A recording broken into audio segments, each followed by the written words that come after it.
And in one hand, I was mourning a bunch of dead babies that died from an IDF rocket at a hospital on the Gaza Strip. Then 2 hours later, I'm then celebrating a dead parking lot from a failed rocket fired from Hamas.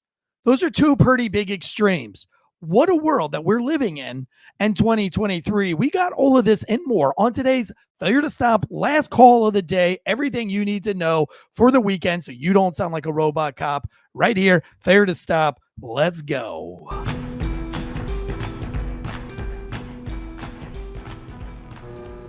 The growing calls across the nation to defund the police. To end policing as we know it. Off the charts violence in New York City. 11 people shot in just 8 hours on Sunday. This is about the police officers who every single day put on that uniform and they run towards danger when we run away from it.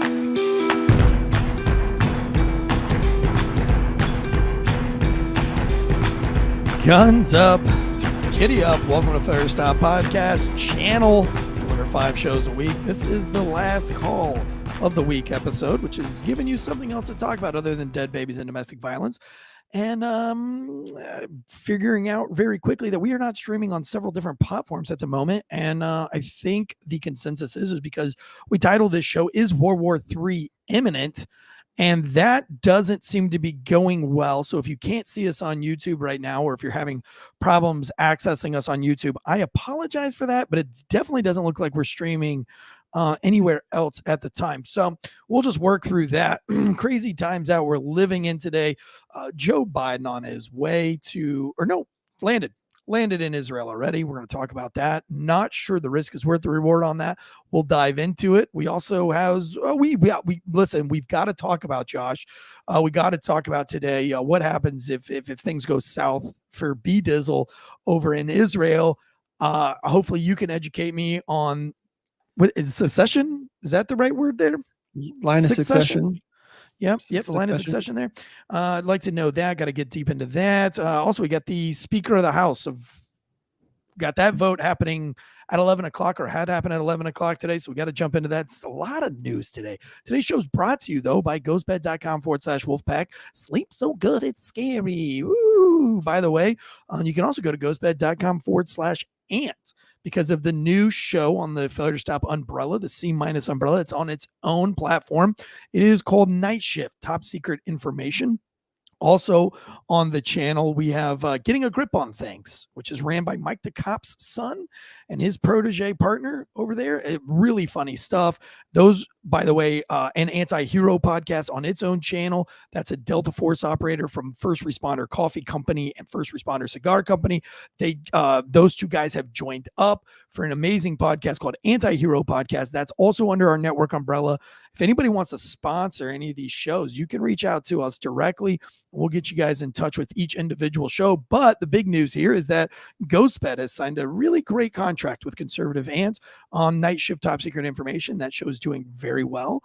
And so we've also got officerprivacy.com hooking up not only Failure to Stop podcast, but the Anti-Hero podcast. So if you want your name scrubbed from the internet, not your name, but your address, where you live, making it more difficult for the media to find you when crap hits the fan. Listen, this is like a bulletproof vest. If you're a cop, this is a bulletproof vest for your interwebs. When something bad happens as a police officer, as a first responder, somebody unfortunately dies and the protests begin to erupt, it's already too late. Everybody's got your address. They know where you're at. Officerprivacy.com, get you ahead of the game and get your stuff deleted now before that incident happens so that people aren't banging on your door. All right, here we go. Let's jump into today's, let's just chat about this a little bit. One, I'd like to bring up these emotions that I know we're all probably feeling right now. If you jumped on Twitter at about 11:30 last night, I want to say 11 o'clock last night, you will have seen that a hospital was blown up from a IDF rocket. IDF being the good guys, depending on which side of the fence you sit on.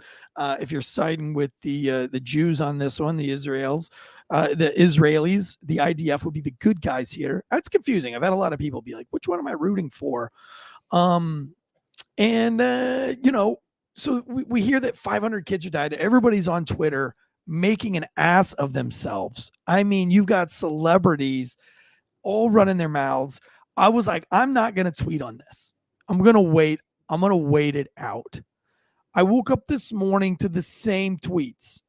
However, 10 o'clock rolled around, checked them again, and now it appears that that there were no dead babies and that it was a Hamas rocket that had fired. And now we've also learned that it didn't even hit the hospital, that it may have just hit the parking lot. Now, my point here is I'm not listening to any of this. And I'm definitely not going to listen to what the Palestinians say first, right? I'm going to wait to hear what the IDF says, and then I'm going to match it up to what the Palestinian says, and then I'm going to try to figure out, because both sides are putting out propaganda. However, I am not going to side on the team who's got several videos out right now of them leaving their own dead. This was a TikTok video that's out right now. Might have been already taken down. But it was actually, I found it on Twitter, and then I looked it up on TikTok, and I found it in several different places, looked at all the comments and things. It looks real enough to me. Could be fake. You never know these days, but what it shows is some Palestinians, some Hamas guys on the Gaza side in a firefight, and one guy takes it to the gut and falls down, and they swarm over him and start taking all of his equipment and his gear as he's holding his hand out in pain. I mean, it's just a gut wound. He's talking, he's breathing, he's begging for help. They gather all of his ammo, stand up, fully stand up. They're not hunched over, so they're not being fired at. They're not in imminent danger. And they're looking around. They reach back down. They grab some more gear. They stand back up like deer, right? Like you see the deer when you're in your stand, and it's just kind of looking around. And then they bend down, and this whole time the guy is begging for help. And then they just casually walk off and then engage somebody around the corner in a fierce firefight. Plenty of time and plenty of manpower to move this wounded guy at least to some cover and out of the open, because he's laying in the desert sands. I'm not going to side with that team, FYI. If I have to choose a team, for me, this is like Dallas versus the Baltimore Ravens. I kind of hate both teams. And I guess if I have to choose one team, I'm going to choose the one. I don't know. I don't know which one I'm going to choose. But I'm definitely in this case, in this whole Israel versus Gaza thing, I'm definitely not picking Gaza Strip. These guys are thugs. Hamas are thugs. These guys are the biggest oppressors of all time. Their religious law is something you couldn't even fathom in this country unless you've seen it with your own eyes. When you've seen another man smack a woman for something as simple as having their hijab on crooked or something like that, I've seen these things with my own eyes. I've seen Taliban rule. I've seen Taliban law. And it's disgusting how they treat their own people. And they don't do this. Most of these guys aren't doing this for religious purposes. They're doing this because they can do it. They can get away with it.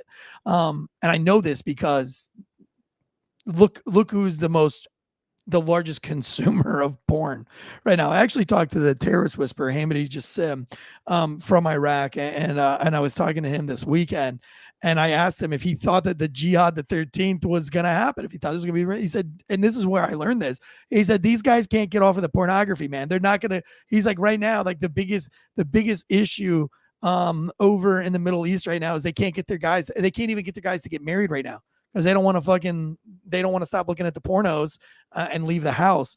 And they've got a real porno problem over there. All that to say, Josh, I don't think I'm siding with that team.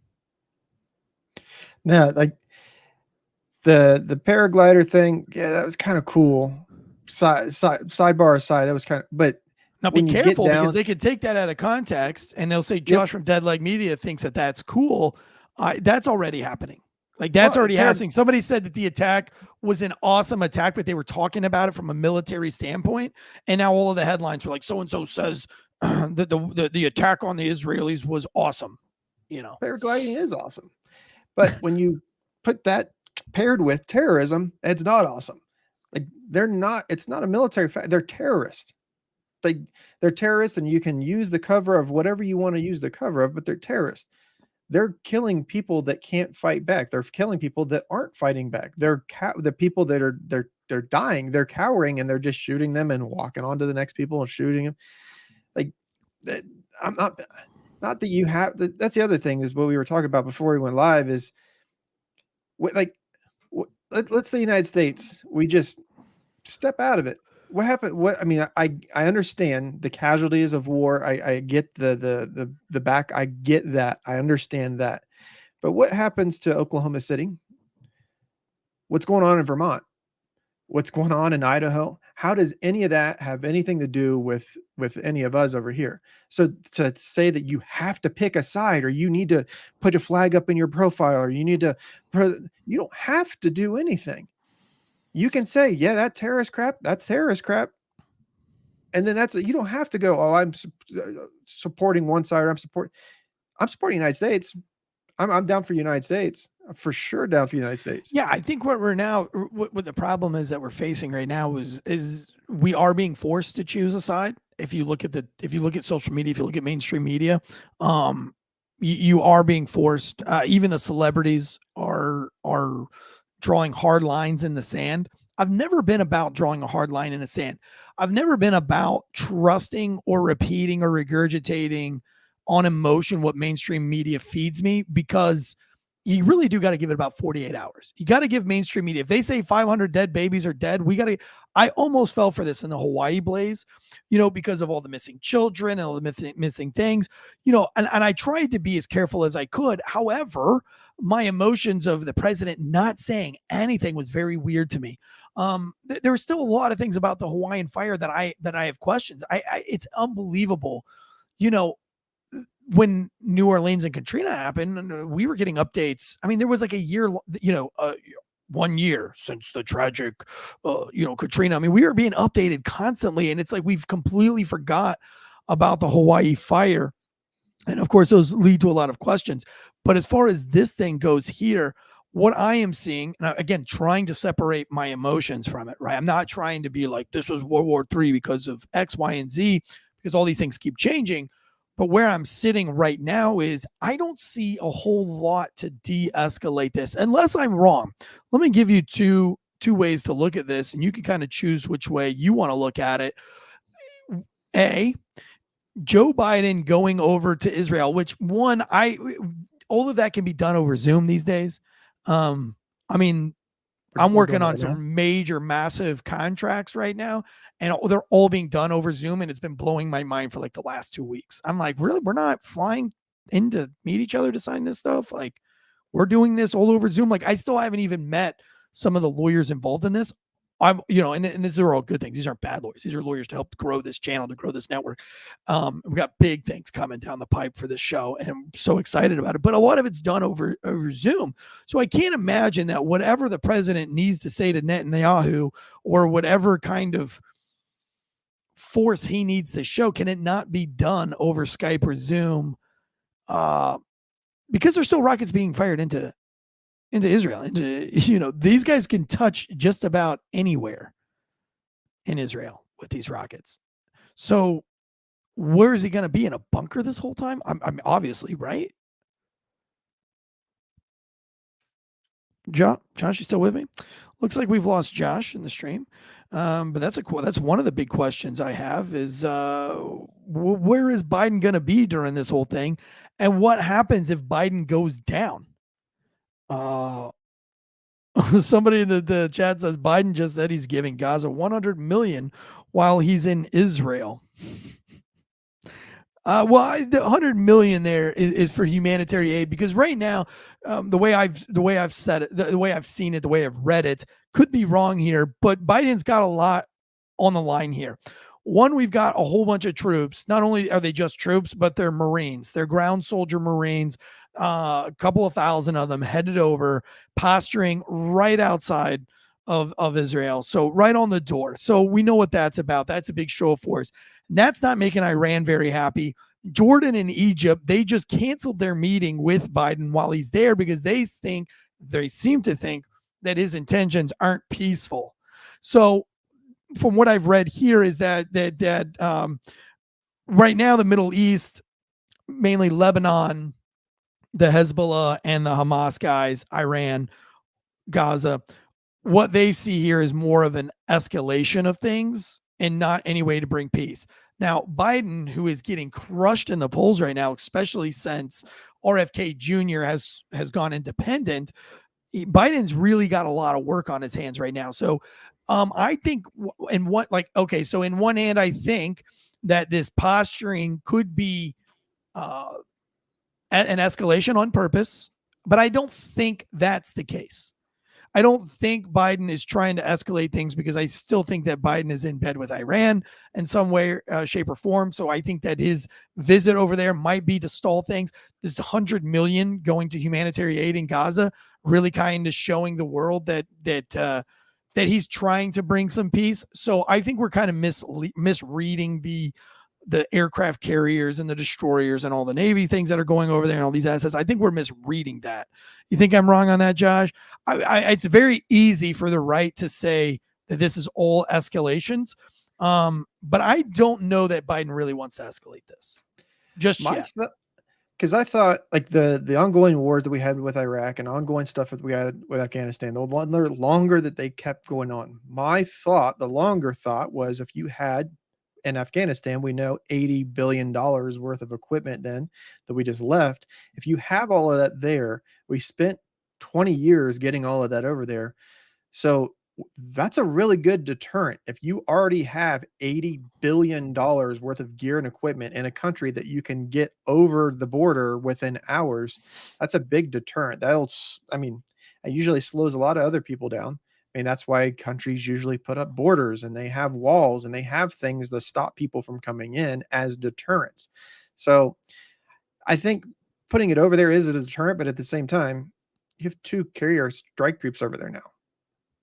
You could have done this through Zoom, but we didn't. Right. Here's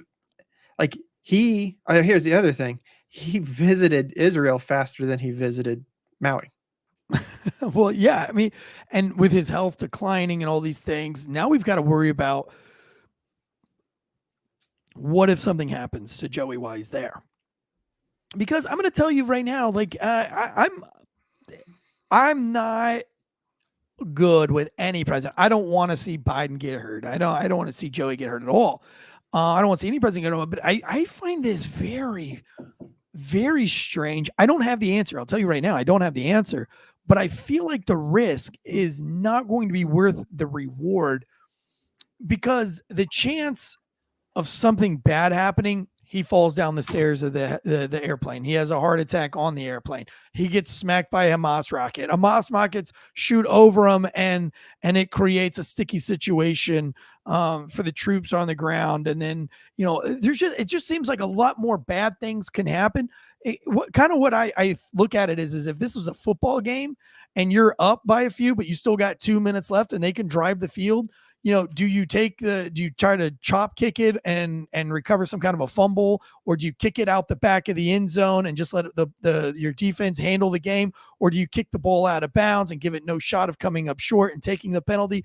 What I feel like is happening right now is they're like, let's just kick it to the guy and see what happens. Let's not kick it out of the back of the end zone. Let's not take a penalty. Let's not chop kick it. Let's just kick it to the guy, which, yeah, if you weigh, it's what good can come out of that, If it were not me, a lot.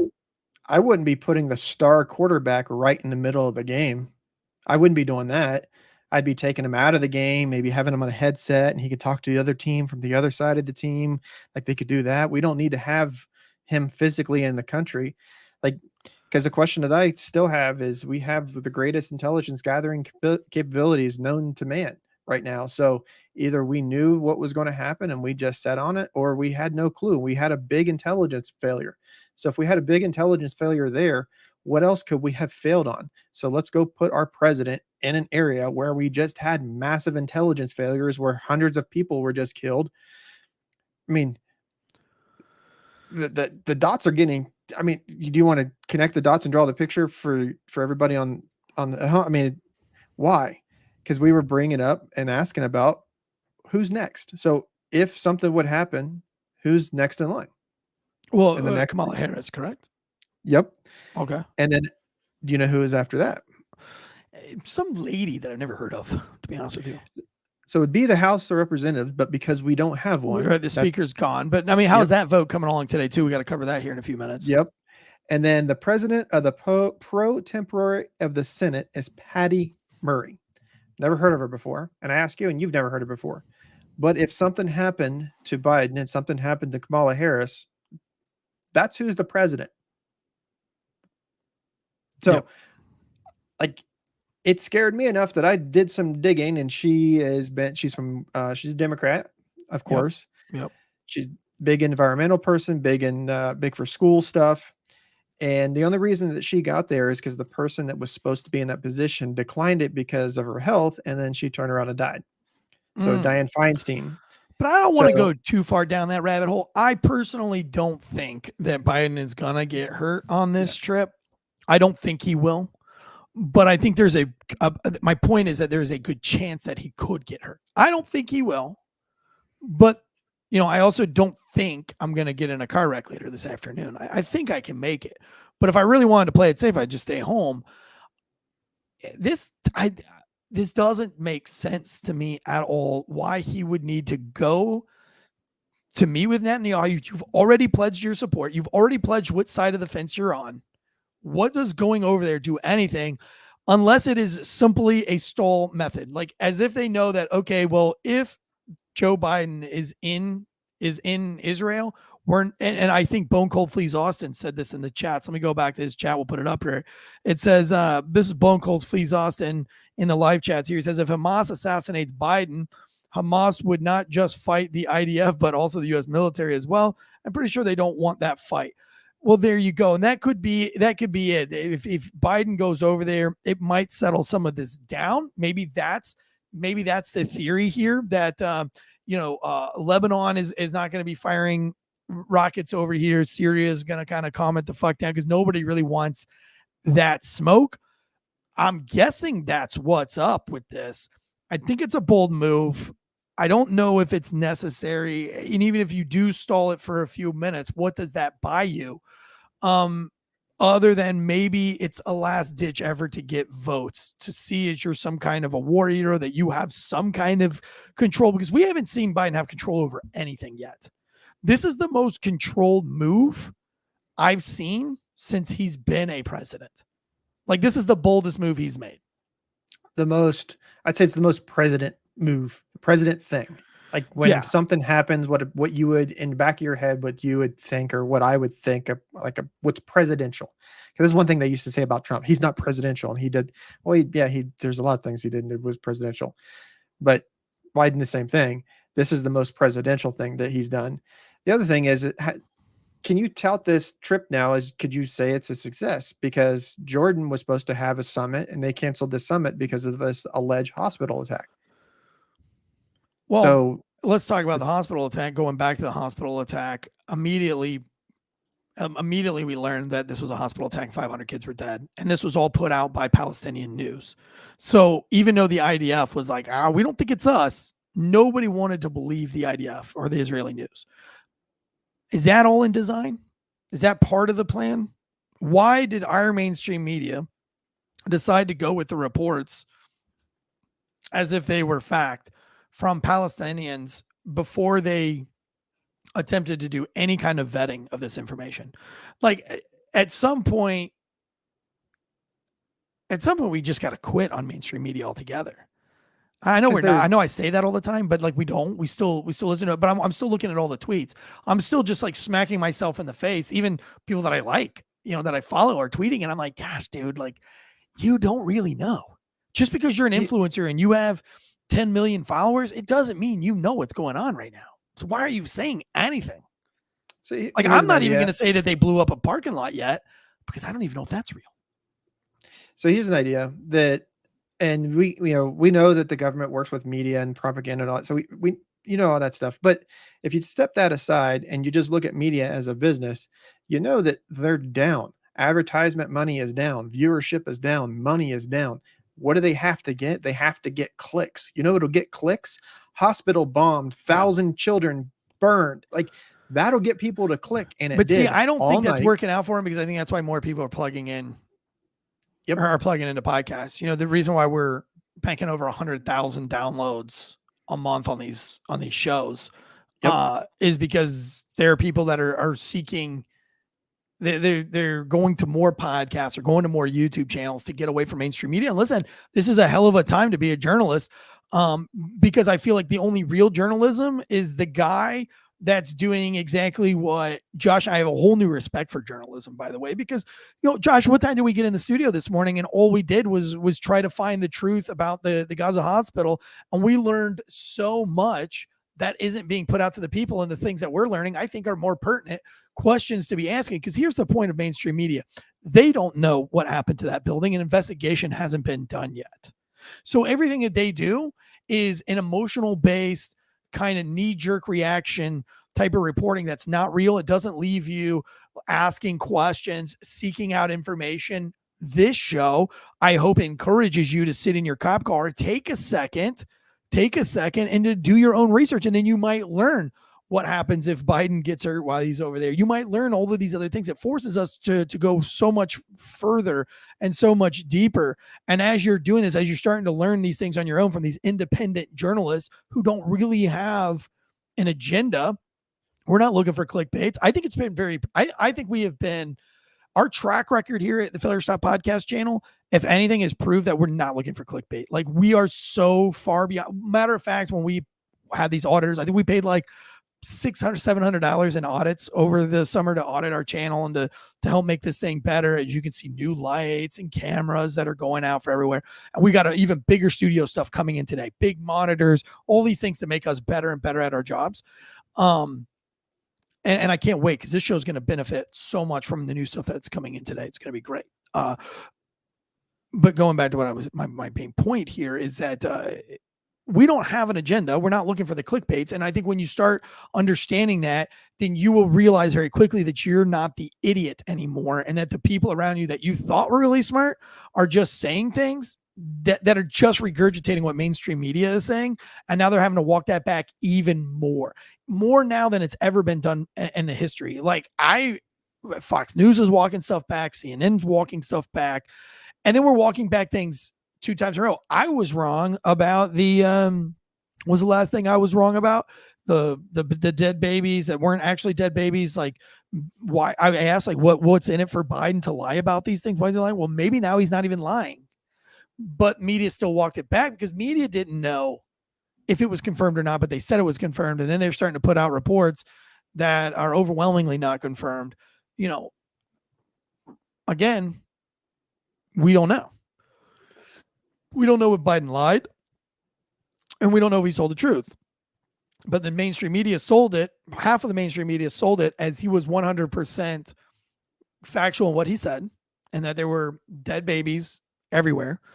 And then on the other side of the coin, they were saying he's an absolute liar, when nobody really came out and said, this is what's being reported, but we don't really know because there's conflicting reports. So we're going to continue to investigate it, and we'll let you know. And then we don't have these tweet wars and these culture wars going on the social media webs. Because that's usually how the investigation works. You get your preliminary facts of, hey, something happened. You got enough information that something out of the ordinary, some crime or something needs to be investigated. So you start gaining information. Like, I have enough information to discern that I need to go further. At that point, that's all you do. Hey, something's gone down. We don't know exactly what happened. This is the time frame where this allegedly happened. We're investigating. Well, as soon as we get some more information, we'll release it. Because as soon as you start releasing bad information, the bigger problem is me personally, I have absolute zero faith in anything the media puts out at all. I take every bit of it with a grain of salt, and right away, I want to ask, what's the narrative and where's the money? What are they trying to push, or who's paying for this? Because time and time again, over and over and over, more and more and more. And it's that time frame of being able to debunk things is getting quicker. Like Eric said, just give it 48 hours. We're getting close to where we can be within 24 hours or 12, where we can start to debunk stuff instantly. And with AI and things like that, I think I can look and try to see if I can have an expert to come on and explain all that, how there's like, yes, there's a lot of that stuff that you can make it look really, really, really real. But if you know what you're looking for, or you know what's not there, like a lot of the AI things that's hard to fake is lighting. If I have a light source here and I have a light source here, you see where those two light sources are. Enough. If I'm moving around, if I'm moving an object, if I move my hand or my cup, it's going to react with the light in a certain way because it's physically there. Now, if it's an AI generated room, what happens with AI and what the problem with computing and all that stuff, when you start multiplying all these light sources, it's all these big mathematical equations on where the light's hitting and how it's absorbed, and it's a reflecting light they can't do all that. So they have to take and just do what they can with it. And when they do, you start looking for things that aren't there, and you can start to debunk some of this AI stuff very, very, very quickly. Yeah, but some of it is good, but if you know what you're looking for, but I'm not like that kind of an expert. I just know enough to know to start to this maybe scratch us a little bit more. It's not sniffing. It's not passing the sniff test. And with media, with like last night, why a hospital got bombed, or a hospital, or an explosion happened outside a hospital. That happened.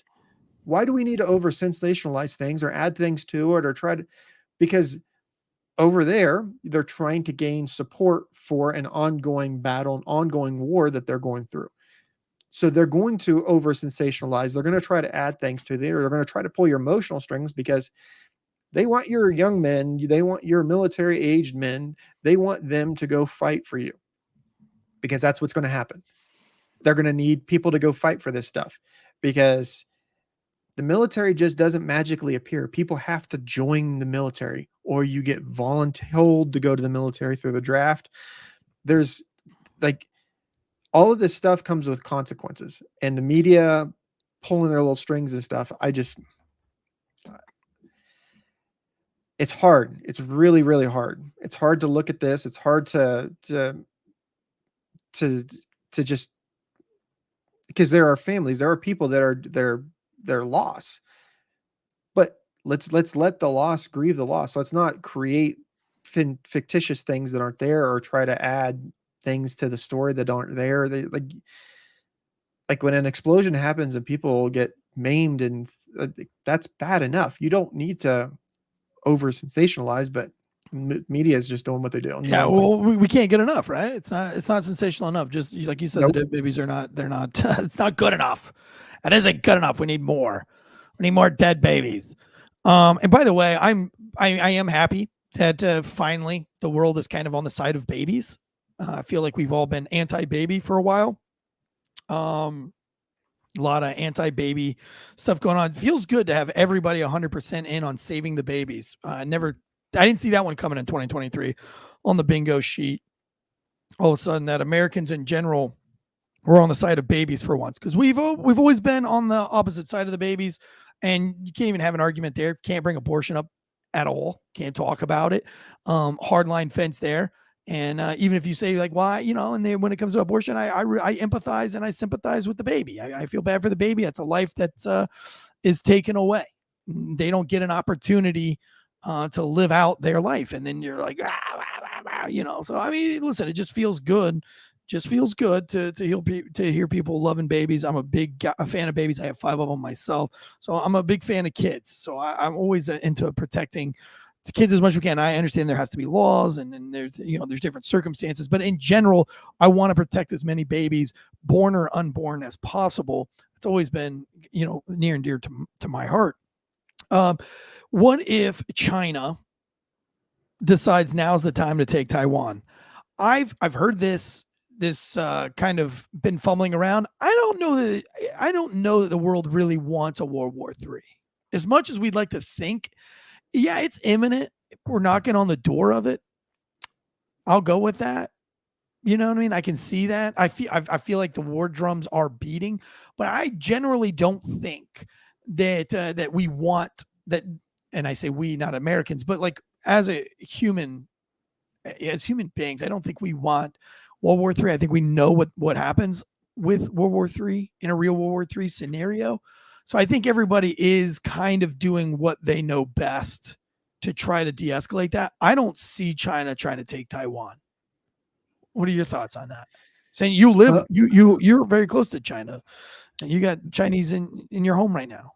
The Putin was just over there visiting with Xi Jinping within the last couple of days, I believe. So if you don't think that they're talking, I guarantee that they're at least, if they're not talking to at least just, hey, just in case this shit kicks off, that we can trade amongst ourselves and we have this country over here that we're going to get resources for. If you don't think that they're talking like that, we're stupid. So you think that it is imminent that China tries to take Taiwan? I don't know that they would, but if an opportunity were to present itself, now this would seem I like feel like this is a hell of an opportunity, and them not doing it is kind of proving to me that maybe they don't want, like as Bone Cold Fleece Austin said, they don't want that smoke. I mean, because I think everybody knows the consequences of World War III. Because even though we have Joe Biden at the leadership, like what's behind, like we still have the capability to destroy this planet several times over. Like, and that is and that's just the weapon systems that we're aware of. We haven't had a major war or major conflict that we've been like Iraq and Afghanistan. Yes, but it's not like a World War III war. It's not like World War II where literally the entire world is at war. We haven't had that for a long time. So we don't know what other weapon systems we have. So I don't think, like, we know that at the snap of the fingers, millions and millions of people are gone. We know that we have the capabilities of doing that. And I don't think anybody wants to do that. So I would add the opportunity is there, but they don't have that kick to really just get that ball rolling. Like, yeah, all they need. Like, I feel like at this point we're so stretched thin with Ukraine and over in Israel, and let's not forget that Iraq is still sitting over there. Like, it's stuck in between Syria and Afghanistan, and Egypt's right there, and Jordan's right there, and we've already seen Jordanian rockets or rockets falling into Jordanian territory, as well as Lebanese territory, and that's not sitting well with Iran. There's a lot over there. It's a tinderbox that's smoldering for sure. I don't know that we could even. I think our brains would fry if you added in a Thailand type scenario, and it wouldn't be good for the Middle East, because then the United States would be forced to go all in or nothing on something. I think it would be like what you're saying. I think I think there would need to be something that started the catalyst to kick that off, but then that would be because the world would have to do something. Yeah. Like, and I don't think they don't want what the world has to bring, because I think they know that that's the end of everything. Like, all the talks are going to be off the table. There's not going to be any more talks. It is going to be war, and China's not going to benefit probably in the long run from it at all. We're talking, like you said, millions of people dead at this point. So that's where I kind of think that, like, I don't think World War III is all that imminent as we think. I think there is a war. Not calling it a war right now is crazy. I think there is a war going on in the Middle East, and that we're absolutely wrapped up and involved in it. And there's a war going on in Ukraine and Russia. I don't know if that's exactly World War, but I don't know if it's World War III as we see it. And the other thing with our new technology, that every war or every leap in our technology, or every leap in mankind, there's usually wars, the catalyst that kicks that off. So all the technology that we have now too, like the ability for Hamas just to get like we've seen how simple and how effective something is, simple as a drone with an explosive device on it. That's the new V-beds. Back in the day, they used to stuff them into cannibals. Now they'll put them on a drone and just fly them right to your front door. Like, I think the technology that'll change things a lot differently. But at the same time, I think that no matter what, if it gets to that point, a lot of innocent people that don't want to do anything to do with this are going to lose their lives. Yep. Let me go to the chats. Take a quick break before we jump into the Speaker of the House situation going on. Mer530 in the chat says, funny how two major intelligence failures now have led to two wars, 9/11 and now this. I'd argue that a huge intelligence failure led to our involvement in World War II with the attack on Pearl Harbor.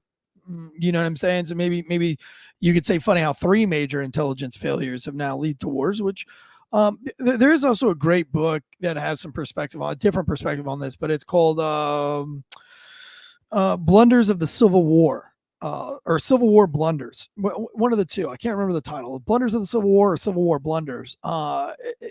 It's a great book, but it's a great perspective on how, scouts back in the day were, given money and were promoted based on what they scouted. And they figured out really quickly that these scouts, if they scouted out something really big and really bodacious, then they got a lot of accolades for it. And so, sometimes they would inflate those numbers from 20 to 200.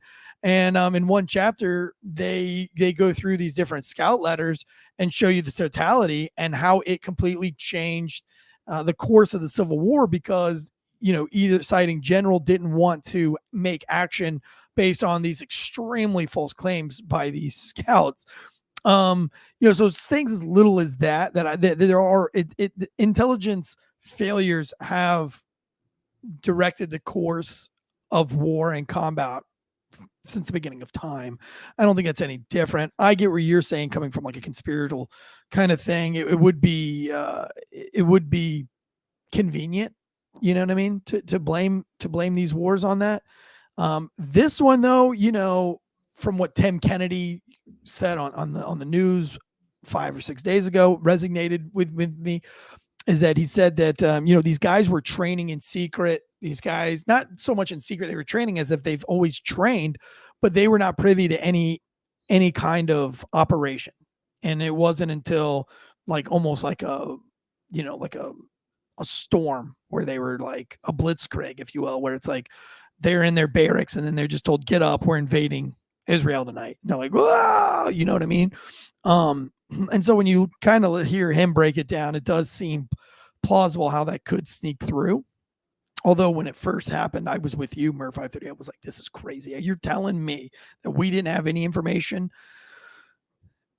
I'm 50-50 on it now. 50-50 we could have known. 50-50 we don't want to know. Now that I see more of the totality of this, I don't know that we really want to start shit with Israel. I think if anything that's going to be benefited from this is Biden might go up in the polls a little bit. And then, a war with Iran might help him in the polls a lot. So I don't know if that's what he wants or what they want. So I'm just kind of 50-50. I guess you would just say, I don't know. Bone Cold Freeze Austin again says, if Hamas assassinate, no, that was an old one. Sorry, I need to scroll down. Well, what it's done, as we were talking earlier, is it's taken all of the money that Biden was being investigated for out of the news. That's gone. It's never gone. We're not talking about that anymore. We're not talking about the economy anymore. We're not talking about the southern. Well, they're kind of talking about the southern border just because of the fact that we have so many people that are on the watch list that we know that just are in the United States and we have no clue where they're at. So, there's a lot of things that this is given the news something to talk about, that they have a reason not to talk about all the things that they normally don't want to talk about, or they just avoid bringing up at all. They're not covering the Biden administration going after January 6th sentencing to try to get the sentencings extended to get harsher punishments, because they believe that they need harsher punishments further than what the judge had already sentenced them. That's not in the news. So there is a lot of benefit for him for this to go on. I mean, it's JV says World War III looks different than anyone could imagine due to technology, and assassinations are happening digitally. Won't argue with that. Won't argue with that at all. I do think that character assassinations has played a big factor in the last 10 years. We've seen it all over the place. We've seen it recently in a lot of things. This weekend, in 2 weeks, no, in 1 week. 1 week from today, we will all be in Jacksonville, Florida. We're going to be meeting up at the FOP, near University of North Florida. We will be having a special meetup with Ken Shamrock, Ken Shamrock, the UFC champion. Can you smell what the Shamrock is cooking? That will be on Thursday evening at the FOP in Jacksonville. During the day, though, on Thursday and Friday, will be a weekend-long meetup up until the fight at the Island Girl Cigar Bar in Ponte Vedra Beach. We'll be doing live podcasts with Getting a Grip on Things, with Anti-Hero podcast, with Conservative Ant and the Night Shift Top Secret Information. Josh, Deadleg Media will be there. Drew Breezy will be there. First Responder Cigar Company guys will be there and set up. So a lot of things going on Thursday and Friday in Jacksonville, Florida. Duval, as they say. If you're a first responder in Jacksonville, Florida, please tune into our Facebook. Please tune into our Instagram. Please tune into the show, because we will give you exact times, places, and addresses here very shortly. We're really happy to be partnering with these guys, and get your tickets to the fight now. Go ahead and get signed up for that fight. And hopefully we'll all see you guys there at the Valley Brand. We'll probably all leave together, even though we'll be sitting in different places. We'll all probably leave in the same train together from Island Girl Cigar Bar on Friday evening. But if you've been to any of our meetups, we usually have one place that we just kind of sit and chill for the entire day, and doing live shows, doing live content. You guys can watch us make videos, join us for lunch, all sorts of things there. So that'll be at Island Girl Cigar Bar all day on Friday. And then in November, in Albemarle, North Carolina, with Drew Breezy and Vinny Montez on Veterans Day. And then on the 12th, we will be in Raleigh at Uncle Jesse's Saloon. And myself, Drew Breezy, and J.D. White will be opening up for Vinny Montez at Uncle Jesse's Saloon in Raleigh, North Carolina. So if you're in the North Carolina area and you want to come see an awesome Veterans Day comedy show, be there or be square for that. We need as much help as we can going into the election cycle. We're not having the best of luck with YouTube. Maybe that's going to change. We got a lot of new equipment coming in, making a lot more changes, taking this new stuff a little bit more serious, since that's what you guys seem to like a lot, is this Wednesday news and our Friday breakdowns, which are still the most popular shows on this channel. However, Com Center is right there in the mix as well. And in any given week, so is Uncuffed and True Crime Tuesday.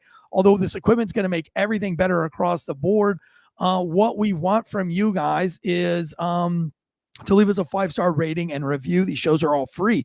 Also, we appreciate all the super chats. That goes to paying for all of this.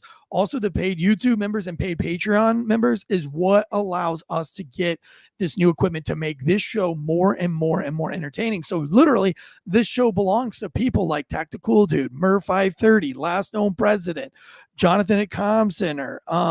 This show is for you guys, Bones, Cold Fleece, Austin, Chris Dreyer, all these guys who have been here from the beginning.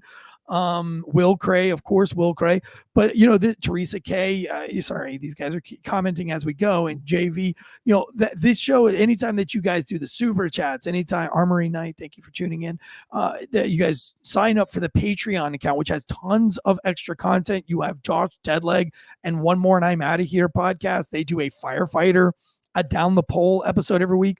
We've got Jonathan Bates that does corrections officer stuff. And eventually on Patreon, I will be doing a free reading of my book that was coming out very soon, Pig Latin, a seriously funny true story. If you want to be a part of that, join the Patreon. Also, we have a Rumble. I know we're not supposed to say, I'm supposed to say Bumble with an R. Fuck. And that's all to kind of help us out with this whole YouTube thing.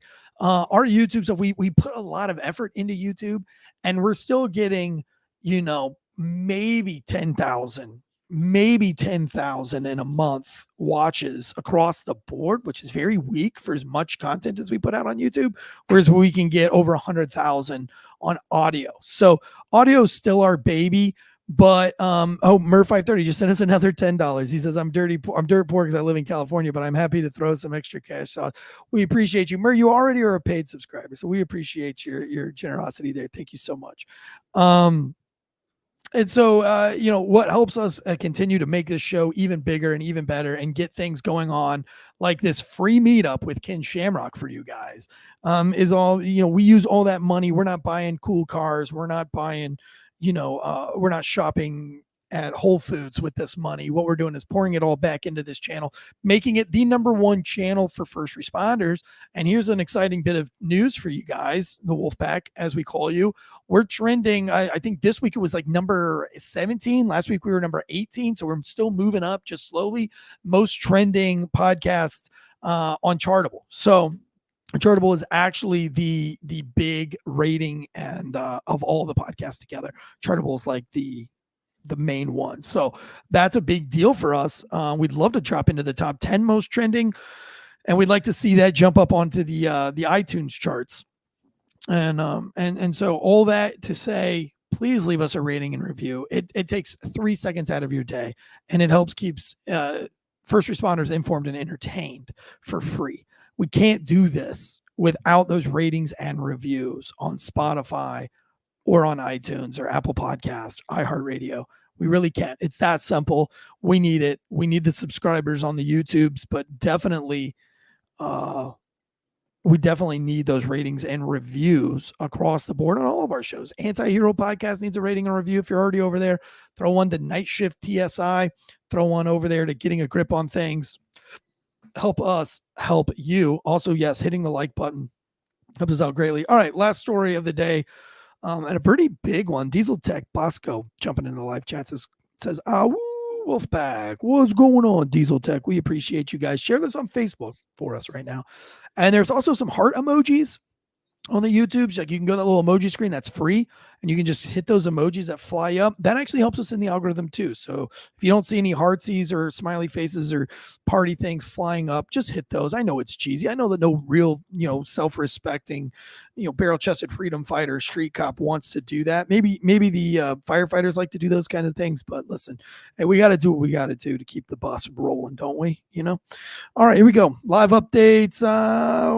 Man, I'm going to hit refresh really quick on this because this is all changing rapidly. The last update is as of 12:53. Wow, 1 minute. A live update within 1 minute. Good for you.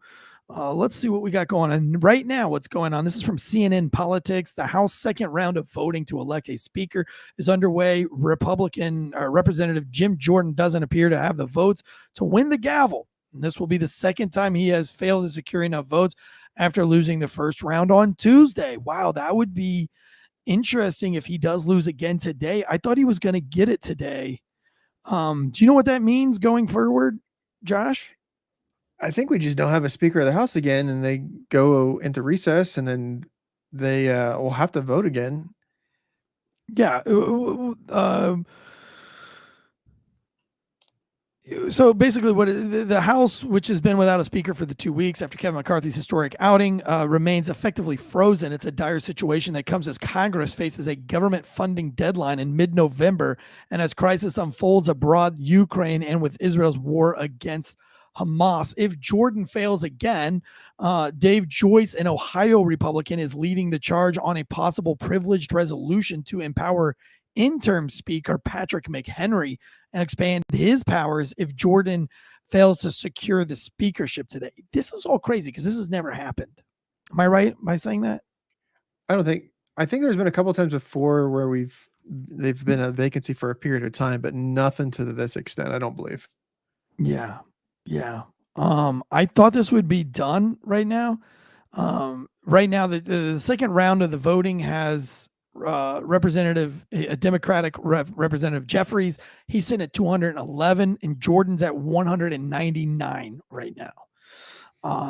Scalise has 7 votes. McCarthy has 5 votes, and there's 10 that are just kind of out there. So 199 to 211 is what we're looking at right now. I think we will probably have this will be wrapped up here shortly, right? It's got to be done by the end of today. So we'll know what's going to happen. Maybe next week we can cover what all this means for you and for me. But going into the weekend, all you need, really, if you want to just keep up with this, if this is what interests you, there isn't any resolution right this second. So, maybe if you're listening to this tomorrow or Friday, there will be one and the deadline's changed. I don't know who's talking about that kind of stuff over the weekend. It bores the shit out of me. Mainly just because I don't understand it enough. So maybe I need to bring somebody on our Patreon to explain. I've got a guy from SEAL Team 4 that has been real heavy into politics lately. He's been dying to come on and try podcasting. He just doesn't want to do it on the big shows because he doesn't want to make a fool of himself. So he wants to do a practice Patreon episode with me. So let's see if we can get the Patreon going. Do you have anything on that you want to add to the Speaker of the House thing? And then listen, if we have a government freeze again in mid-November, I mean, they were already threatening a governing freeze last week. Didn't happen. Thank God. I've lived through this before. It sucks not getting a paycheck, tax returns, whole 9 yards. Does that affect the VA money? It doesn't to an extent. You'll still get your disability, and then the VA will still be funded to a point. Like services won't stop for a while, but eventually they'll run out of funding.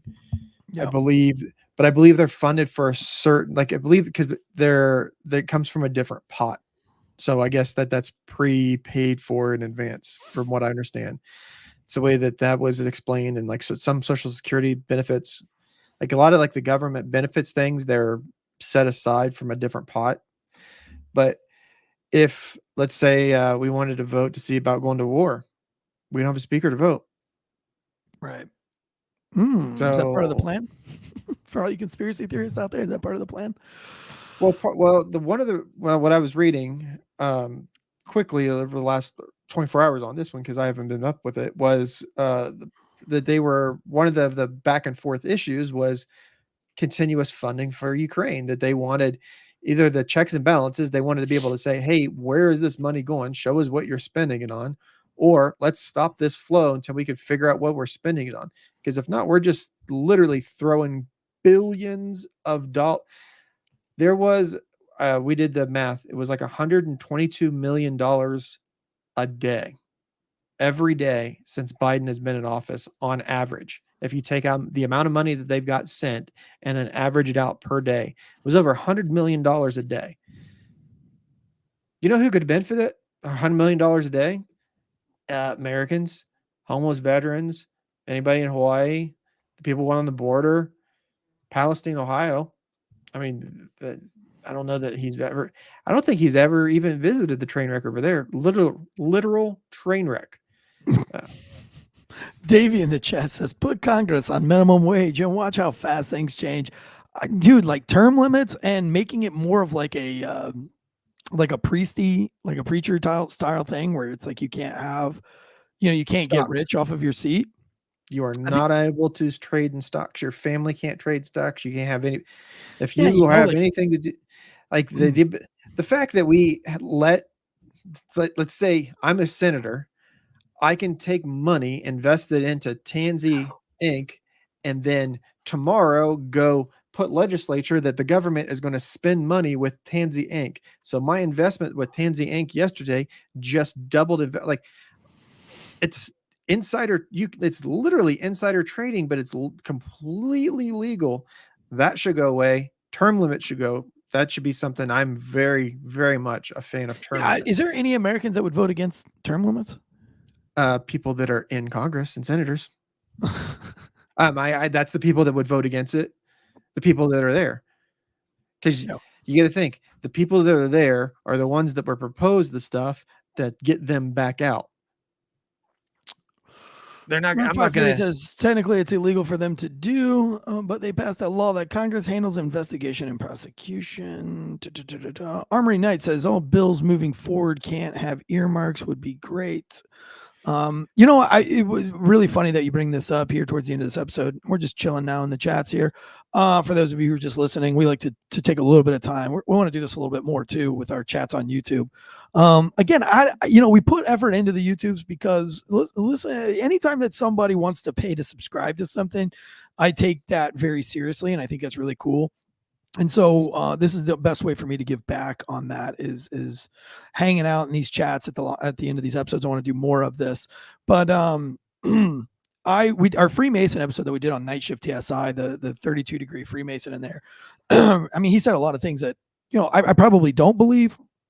Listen, I just don't know enough to believe it or not believe it. We talked about a lot of crazy stuff, exorcisms and all sorts of things. But one thing he did say that I have been thinking about a lot was that he thinks that there should be more Freemasons and it's at a table. And now that I've learned a little bit more about Freemasonry through this guy, is that the reason being is because when the Freemasons were on both sides of the aisle, when they go to the lodge, they're forced to be friends and forced to leave their politics aside and forced to have discussions on what would make the world a better place, and look at it from non-political points of view. And they're forced to do like all sorts of things. And now that you don't have as many Freemasons in there, they don't abide by that rule. So there's never a friendship ever.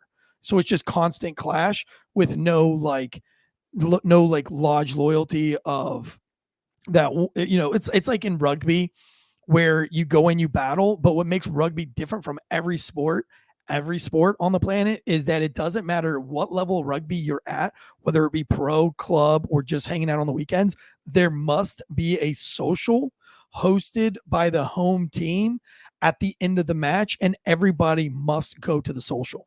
And it's usually in the locker rooms, and it's both teams, and they share and they break bread together. And that makes it the most friendly and the most violent sport. You can see all out battles on the field, and then the same two dudes hugging in the locker room over some ganoush or some ganache or whatever they eat in all these weird rugby countries, but some shepherd's pie, if you will.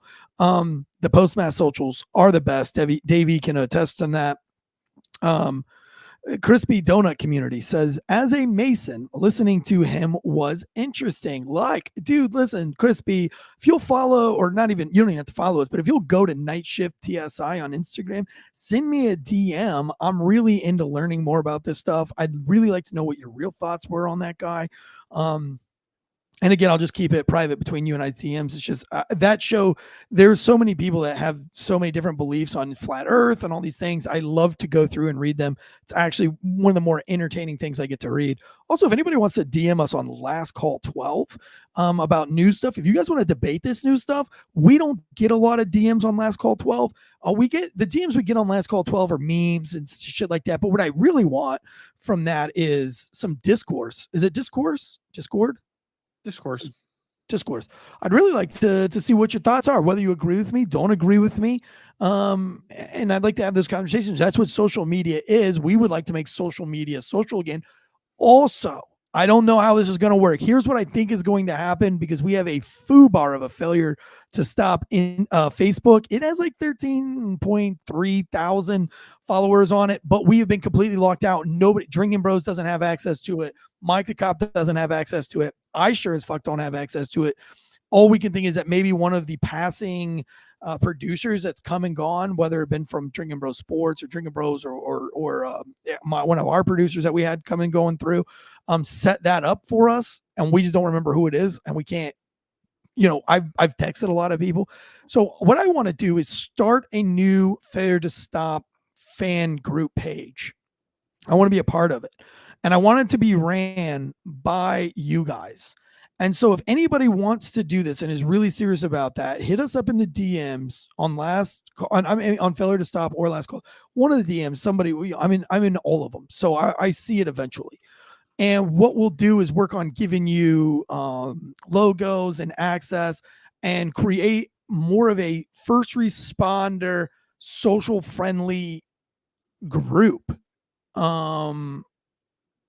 to meet up and do things. Or I know somebody had mentioned about sharing some kind of a GoFundMe for an officer. I don't get involved with GoFundMe's from this platform, but if we had a shared Facebook group, we could do those kinds of things and build this community. So if we can do this, I'll bury the old Failure to Stop and let the new Failure to Stop be totally fan run, and I'll be in it a bunch. So if that's something that spikes your interest, hit us up in the DMs. Yeah, we'll create essentially another Discord, dude, because Discord is that's tough, because I'm managing Instagram. I'm managing like 4 shows. I'm uncuffed. The only show I don't manage on Instagram is Com Center. Those boys do it themselves. And now True Crime J Rama, but that's been recently. And we do have Discord, and we do have Reddit. We do have Reddit. I don't know that we have a Reddit. I've never seen a Reddit. We've got a Discord, and then I do have a Last Call Fair Stop Last Call Facebook group, but it's unlisted, so I can make it public and then share it. I get the link for that, and I could share it out. I just have to update some graphics on it. Yeah, I mean, I just want to be as social with you guys as I can. I like to be social in the Discord, but my Discord, like I'm in like 4 or 5 different Discords. Most of them are business related Discords, and I loathe going on there because I'm always in trouble. Like somebody's always mad at me. Like, Tansey, you didn't email me this, or Tansey, you didn't email me that. I'm like, oh, motherfuckers. I need to get back over to the Wolfpack Discord though. I really do need to do that and just make that my priority. Because Tactical Dude says the Discord is Tactical Dude. Do you even know? Can anybody get into that Discord anymore? I thought that was like a paid thing and it was like capped at 100. It was, well, there's way more than 100. There's a couple hundred people in there. Is it really? How did they all get in? There are from 100 paid memberships? from paid memberships. Oh. Paid memberships, and then I was able to link through Patreon. So if you're a Patreon member, you can join through that. Oh, I didn't know that. Yeah, there's Also just, our website sucks. We need to do some work on the website. If you're a website builder out there, contact us. We'd like to hire from within. I'm not asking anybody to do it for free, but last question of the day, and then I'm getting out of here. Damn Tansey, where is the book? Okay. I owe it to you. The book right now is being, I have to be very careful because the lawyers have not signed everything yet. So I've been trying not to bring up the book. Right now it is, I'll tell you this. Let me see. Let me play it out in my head how this is going to sound. I don't want to get in trouble. I have an agent. My agent is the same agent that Tim Kennedy had for his book. And that's a huge blessing. That is insane. That's incredible to me that's even the thing. And right now there are negotiations with 2 major publishing houses. I think, allegedly. I have to be careful. I don't know what's going on. The agent is taking care of something right now. I was told we were going to know everything 2 weeks ago, and then bigger, better news happened, and we had to put it on the back burner. And now we're waiting another 2 weeks for another response from another person, from another place. So, tentatively, what we've been told, and by the way, I'm working officially on the book with Nick Palmisano. Nick Palmisano is like my co-author, co-signer. I wrote the book. The book is done. And then Nick Palmisano, who is a New York Times bestseller author, is going back through the book because they really, really, everything goes that this book's got to be a New York Times bestseller. There's a lot of people putting a ton of energy into this book. So with that being said, Nick and this was Nick Palmisano on him. This wasn't me going for him. He was like, I'm going to make this a New York Times bestseller with you. I'm going to be your co-author and we're going to make this thing happen. We're going to work together. So I'm in charge of certain things on the book, and he's working on other parts of the book or other aspects of the book. And now we have an agent as of 2 weeks ago. And so things are moving in a direction that I can't really disclose right now. And I probably said too much. Like I was basically told 2 weeks ago, like, let's just keep our mouths shut until we have this signed, because this is a significant contract and we don't want to screw this up. So I have a meeting at 4:00 today. I had a meeting last Thursday, and I had one last Wednesday, and I had one last Tuesday, all about the book. The book has taken up a whole lot of my time in between managing these shows and also managing the distillery. So thank you guys for your patience. From what I gather, what we were told about a month ago was all the contract stuff is on schedule to be signed for a July 1st, 2024 release of the book. But that could always change. We're just going to have to play this out. So give me another week or two. Listen, I could find out something this afternoon. I really could. I can find out something tomorrow. I just don't know. So we're just still waiting, and it's like Christmas for me. It's like Christmas Eve every day. I wake up and I'm like, is there any presents under the tree? Is it Christmas today? I don't know. Like I'm dealing with those same emotions. So, but what I am going to do for the paid Wolfpack, just for the paid Wolfpack, and I probably won't advertise this going too much further from here. I might a couple more times I'll advertise this. But I only want it for the core followers, because obviously my goal in life is to make money from this book. We've done a lot of hard work.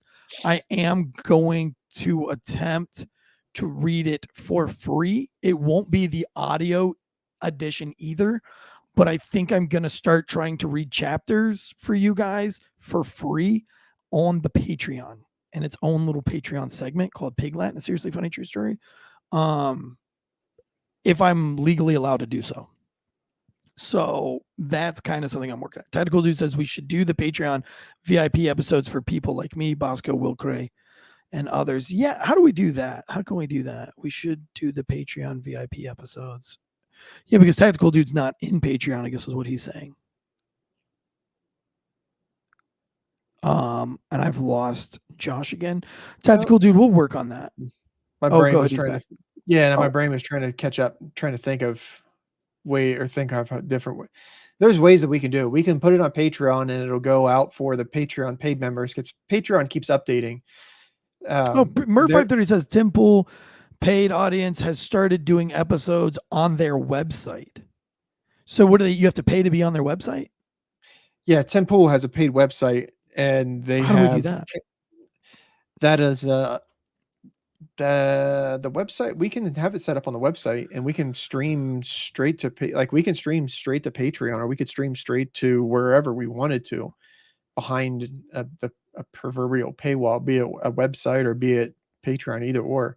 We have the ability to do that now. Yeah, Armory says, just to let you guys know that the options are it's $2.99 a month. You're talking $3 a month. That's fucking less than a cup of coffee.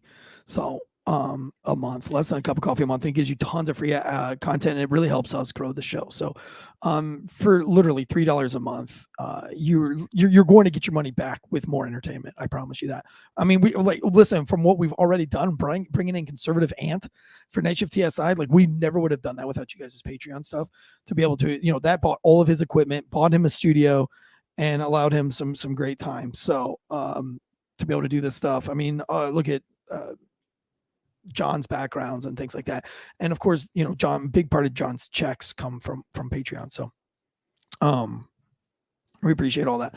All right, I have got to go because I got to go pick up the new studio equipment, which is very exciting. You guys will see that by the next show, so stay tuned. Please share this. Love you guys. Until next time, guns up, giddy up.